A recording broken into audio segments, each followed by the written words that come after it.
Hi, I'm Errol Naratea, 32 years old, from Barangay Angeles, San Antonio, Zambales. Currently, nag-work po ako kay Perf Restaurant or Burger King Harbor Point. So, ang natutunan ko po pala sa Principle of Management.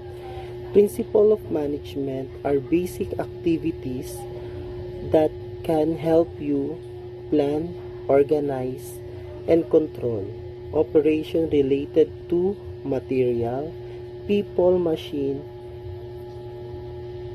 methods, money, and materials.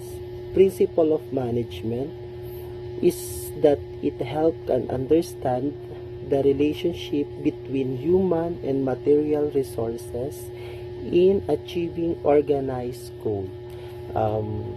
Siyempre po ma'am, di na po paligoy-ligoy ma'am Domingo. Ang gusto ko lang sana grade, sana po makapasa po ako at makagraduate. Para din po sa sarili ko at para lang din po sa family ko. Maraming salamat po. God bless.